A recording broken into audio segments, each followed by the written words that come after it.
देखो, ये क्लास बहुत इम्पोर्टेंट है। किसके लिए? तो ध्यान ना, बिल्कुल ध्यान से सुनना। ये क्लास सबसे इम्पोर्टेंट है ऐसे विद्यार्थियों के लिए। देखिए, बहुत कम टाइम बचा है अब, है ना। बोर्ड एग्जाम के लिए अपने बहुत कम टाइम बचा है। और फिर किसी भी क्लास का स्टूडेंट हो, है ना, 6 से लेकर के 12th तक किसी भी क्लास का स्टूडेंट हो, उसको ये वीडियो ज़रूर देखना चाहिए। ठीक है ना। छोटा वीडियो रहेगा, लेकिन आपको एक बेहतरीन परसेप्शन, एक धारणा, एक समझ ना कि किस प्रकार से अपन को इंग्लिश के क्वेश्चन का आंसर लिखना पड़ता है ना, उसकी बेस्ट ट्रिक बताएंगे आपको, बिल्कुल बेसिक वाले को, जिसने बिल्कुल भी कुछ भी नहीं पढ़ा हो, है ना, बिल्कुल उसको टेंस भी नहीं आते हो। अगर आते होंगे तो बहुत अच्छी बात है, नहीं आते मान लो, जो बिल्कुल बेसिक वाला स्टूडेंट है उसको बिल्कुल ज़रूर ही देखना चाहिए कोर्स, है ना।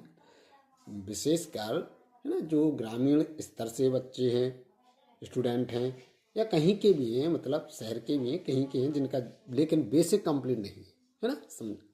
देखो, अपन लोग इसको कैसे करेंगे टैकल, है ना। जब प्रॉब्लम जो है अपन को क्वेश्चन आंसर लिखने की, इस प्रॉब्लम को कैसे अपन संभालेंगे, कैसे टैकल करेंगे, इसको अपन लोग इसमें देखेंगे। ठीक है ना। जिसके लिए अपन को सबसे मोस्ट इम्पोर्टेंट, है ना, क्या चीज़ है, तो कोई बेस बना रहे हैं हम आपका। फिर आपके लिए, है ना, अलग से एक प्ले लिस्ट बनेगा, क्लास 10th का अलग, क्लास 12th का अलग।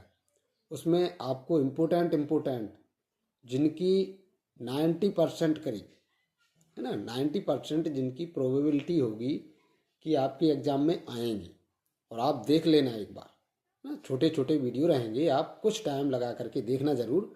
उनमें से आपको 90%, है ना, गारंटी है कि आपको ज़रूर वो क्वेश्चन आपको आपके एग्ज़ाम में मिलेंगे। समझे ना। देखो, अभी अपन लोग क्या समझेंगे कि क्वेश्चन का आंसर लिखना किस प्रकार से है। समझे ना। देखो, तो सबसे पहले अपन को कुछ ही, पूरे टेंस नहीं पढ़ा रहे हैं यहाँ पे, क्वेश्चन आंसर के लिए लिखने के लिए ना जितने आवश्यक हैं, केवल ओनली, है ना, 3 सेंटेंस मात्र याद रख लो। कौन कौन सी? बहुत ईजी है। कौन कौन सी? पहला टेंस रख लो अपन याद, पास्ट का इंडेफिनिट, पास्ट का इंडेफिनिट टेंस। ठीक है ना। सेकंड रख लो पास्ट का ही, सेकंड पास्ट का परफेक्ट। समझे ना। पास्ट का परफेक्ट टेंस। ठीक है। सब इसके अफर्मेटिव वर्ड कौन से याद रखना है? केवल affirmative. Past perfect, past indefinite, past perfect, है ना। तीसरा अपन को थोड़ा सा याद रखना है, पास्ट का पजेसिव, है ना, पास्ट का ही पजेसिव सेंटेंस। और अगर आप लोग पजेसिव नहीं समझ पा रहे तो पास है वाले, है ना, जिसमें अधिकार बोधक, हिंदी में अगर कहेंगे तो अधिकार बोधक, है ना। सभी के देखो अभी टाइप बता रहे हैं, उनके जो है स्ट्रक्चर भी बताएंगे, टाइप भी बताएंगे। आप चाहो तो देख सकते हो एक तरीके से। ठीक है, जल्दी में बताएंगे, देख लेना आप। ठीक। इन टेंसों को सीखना बिल्कुल, लेकिन जो बहुत ज़रूरी है। अगर ये नहीं सीख पाओगे तो आप क्वेश्चन आंसर नहीं कर पाओगे। इतने से सीखने से ही आप 70 से 80% क्वेश्चनों के आंसर लिख लोगे। उसकी हम बिल्कुल ट्रिक बताएंगे, बहुत बेहतरीन आपको। ठीक है ना। जो पास्ट इंडेफिनिट का अपन लोगों को क्या स्ट्रक्चर होता है? बहुत सिंपल स्ट्रक्चर होता है। स्ट्रक्चर मतलब किस प्रकार से के सेंटेंस अपन को किस प्रकार से बनाना है। तो सबसे पहले पास्ट का देखेंगे अपन लोग, सभी लोग जानते हैं, केवल इसकी अफर्मेटिव समझना है। ठीक है ना। पास्ट का इंडेफिनिट का अफर्मेटिव देखो, अफर्मेटिव का स्ट्रक्चर क्या हो जाएगा? सबसे पहले क्या लगाएंगे अपन लोग? सब्जेक्ट। सब्जेक्ट, फिर क्या लगाएंगे अपन लोग? वर्ब की सेकंड फॉर्म। कौन सी फॉर्म? Second form. फिर क्या लगाएंगे अपन लोग? Other word. समझे ना। OW means other word, short में समझे। अब इन सभी सेंटेंसों में अब इसका स्ट्रक्चर देख लो, पास्ट परफेक्ट का। ये भी बहुत इजी है। सबसे पहले सब्जेक्ट, फिर क्या लगाएंगे अपन लोग? हैड। चाहे सब्जेक्ट सिंगुलर हो या प्लूरल हो, कोई सा भी हो, हेल्पिंग वर्ब क्या लगाना है अपन को? Had he. और उसके बाद अपन को वर्ब की थर्ड फॉर्म, फिर अदर वर्ड, समझे ना। अदर वर्ड मीन्स बोले तो ऑब्जेक्ट वगैरह और सभी बताएंगे अभी बताएंगे थोड़ी देर बाद कि अदर वर्ड में क्या क्या होते हैं, समझे ना। लेकिन ये मेन चीज़ ये है, समझे इसको। ऐसे पास्ट पजेसिव का भी अगर अपन लोग देखेंगे स्ट्रक्चर, पास्ट पजेसिव का स्ट्रक्चर क्या हो जाएगा, सब्जेक्ट, बहुत ईजी है तीनों, subject plus head plus other word. Head ही इसमें मेन वर्ब है, समझे ना, हेल्पिंग वर्ब नहीं है इसमें, हेल्पिंग वर्ब की तरह यूज हुई है, इसमें मेन वर्ब की तरह, पजेसिव मेन वर्ब हेड। अगर इसी में अगर निगेटिव अफर्मेटिव का है, इसे पास्ट का पजेसिव का अफर्मेटिव का सेंटेंस है, अगर निगेटिव लग जाए, नेगेटिव वाला हो, इंटेरोगेटिव वाला हो और अदर है ना 5 अन्य टाइप के कोई भी हो, अलग बताएंगे अभी, तो उसमें बस जैसे अगर निगेटिव होगा तो थोड़ा निगेटिव भी इसका याद रखेंगे अपन लोग, पास्ट पजेसिव का निगेटिव वाला भी थोड़ा याद रखें। तो नेगेटिव वाले में देखो क्या होगा, नेगेटिव सेंटेंस, अगर नेगेटिव होगा तो सब्जेक्ट तो जा लगाना ही है, सब्जेक्ट के बाद हेल्पिंग वर्ब, हेल्पिंग वर्ब क्या आती है, पास्ट है तो पास्ट में कौन सी हेल्पिंग वर्ब रहती है, डिड प्लस नॉट प्लस, अब देखो हेड को चेंज कर देंगे, क्या बन जाएगा, यहाँ पे सब्जेक्ट से कोई मैटर नहीं करेगा, कोई मतलब नहीं है, चाहे सिंगुलर हो चाहे प्लूरल हो, हमेशा क्या लगेगा, हैव। अब पजेसिव वर्ब यहाँ पे क्या लगेगी, हैव, अपनी कौन सी लगाना है, हैव, समझे ना। फिर इधर अदर वर्ड, अभी हम है ना कुछ बना करके बताएंगे आप लोगों को सेंटेंस, उसमें आप समझ जाओगे, अभी जितना भी समझ में है। तो ये नेगेटिव है, ये अफर्मेटिव है सेंटेंस, समझ रहे ना, ठीक है। अभी हम यहाँ पर सेंटेंस आपको नहीं पढ़ा रहे हैं, केवल 3 सेंटेंस बता रहे हैं कि जिसकी अपन सहायता से क्वेश्चन आंसर क्या बात है सर, क्या बात है सर, क्या बात, ये बात है। अब क्वेश्चन आंसर की आपकी एक सीरीज चलेगी, क्लास 10th की अलग, 12th की अलग, है ना, प्लेलिस्ट बनाएंगे। 10th वाले बोर्ड में जो 10th बोर्ड के हैं स्टूडेंट, वो अपने 10th बोर्ड की क्वेश्चन आंसर देखेंगे, 12th वाले अपने 12th बोर्ड की देखेंगे, ठीक है ना। अभी मेनली 10th और 12th की प्लेलिस्ट बनाएंगे जिनके एग्ज़ाम हैं अभी, हमारे यहाँ ऐसा ही होता है ना। तो देखो अपन लोग क्या देखेंगे, अब पहला सेंटेंस की एग्जाम्पल देख लेंगे, स्ट्रक्चर समझ गए हैं। अब क्या देखेंगे अपन लोग, उनकी सेंटेंस एग्जाम्पल में पास्ट इंडेफिनिट के एग्जाम्पल देखेंगे, किस प्रकार से होंगे सेंटेंस, इनकी पहचान क्या होती है पास्ट इंडेफिनिट की, पहले ये समझ लो। हर उसमें क्वेश्चन आंसर जब भी लिखते हैं अपन लोगों को, अधिकतर क्वेश्चन आंसर पास्ट में लिखने पड़ते हैं, समझ ना। तो इनकी पहचान क्या होगी, पहचान जरूर समझ लेंगे, आइडेंटिफिकेशन जो है इनकी पहचान, तो वो क्या होती है कि इनकी क्रिया के अंत में, क्रिया यानी हिंदी के सेंस में, क्रिया के अंत में क्या होता है कि बड़ा अक्षर, कोई बड़ा अक्षर, अंत में क्या होगा, कोई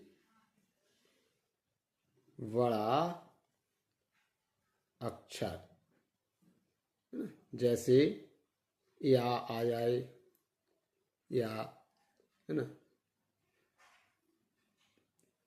पा आ जाए, कुछ भी आ जाए, कोई भी बड़ा अक्षर आ जाए तो वो होता है ना, कोई भी बड़ा अक्षर होना चाहिए,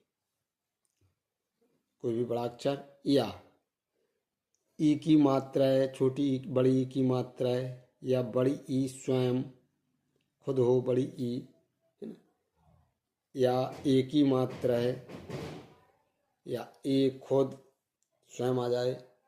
तो इस प्रकार से अगर लेटर हों, अधिकतर बड़ा अक्षर आता है, तो उसको क्या कहते हैं अपन लोग, past indefinite sentence, past indefinite के सेंटेंसेस कहते हैं। देखो जैसे कैसे आ रहे हैं, देखो जैसे वह है अपने घर चला गया, समझे ना, गया लास्ट में क्या आ रहा है, बड़ा अक्षर या। कौन सा सेंटेंस है अगर ये पूछेगा कोई, पास्ट इंडेफिनिट, समझे ना, पहला।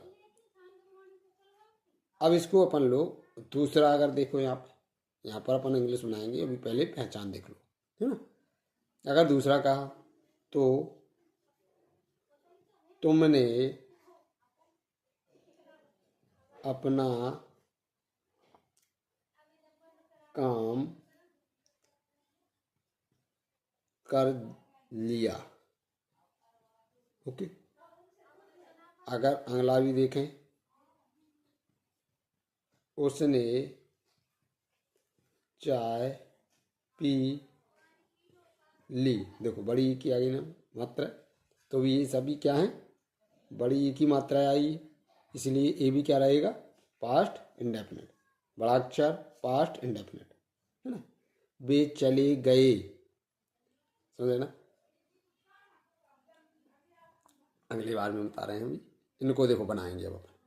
पहचान समझ गए ना पहले हिंदी में कि ये सभी सेंटेंस क्या है, पास्ट इंडेफिनिट, समझ गए ना। अब इनको बनाएंगे। देखो अपन ने स्ट्रक्चर बताया था, यहाँ पर देखो स्ट्रक्चर लिखे दे रहे हैं, बहुत ईजी स्ट्रक्चर है। क्या है, सबसे पहले सब्जेक्ट देखेंगे, फिर वर्ब की सेकंड फॉर्म, फिर अदर वर्ड, ठीक है ना। क्या लगाना है, सब्जेक्ट, वर्ब की second form, other word.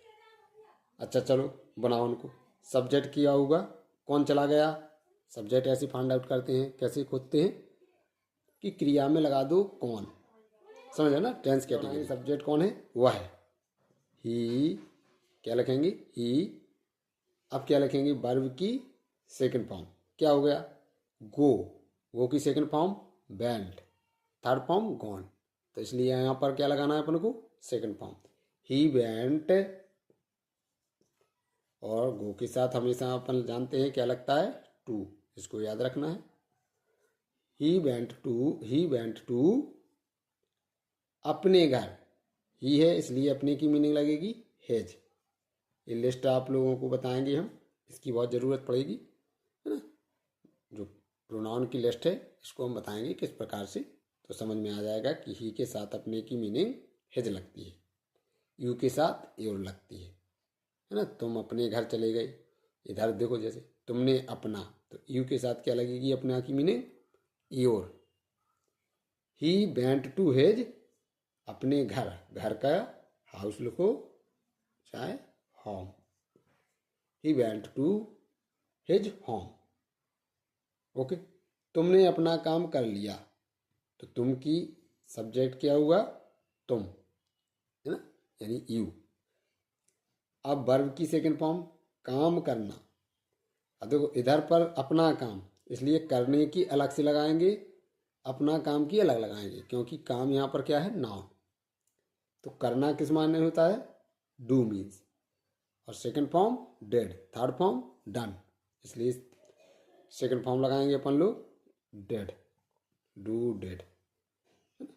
You dead, अपना की मीनिंग यू के साथ में अगर यू सब्जेक्ट है तो अपना के लिए your, you dead your work, समझे ना, पास्ट इंडेफिनिट है। उसने चाय पी ली, ही पी ली, पास्ट इंडेफिनिट है, सेकंड फॉर्म लगाएंगे पीना, drink drank, DRANK drank, drink drank ना, ड्रंक थर्ड फॉर्म।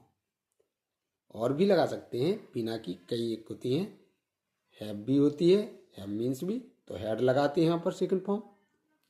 ये वर्ब है, मेन वर्ब, समझे ना, एक्शन वर्ब, और हेल्पिंग वर्ब की तरह भी यूज होता है, हैव जानते हैं अपन लोग। टेक भी लगा सकते थे खाने पीने के लिए, है ना, तो सेकंड फॉर्म यहाँ पर क्या लगाते, टोक। ही ड्रैंक, इसलिए अपन ने यहाँ पर क्या यूज कर लिए, ड्रैंक, ठीक है। ही ड्रैंक क्या, टी, समझ रहे ना, इजी है, बिल्कुल स्वतंत्रता पूर्वक इसी प्रकार से करना है, समझ रहे। तो ये हो गया पास्ट इंडेफिनिट अपना। पहले इतना समझ लो, अभी बहुत प्रैक्टिस करवाएंगे, बेस बनवा रहे हैं पहला, है ना, क्योंकि लंबी वीडियो हो जाएगी, इसलिए पहले थोड़ा थोड़ा समझा रहे हैं। तो ये हो गया अपना पास्ट इंडेफिनिट।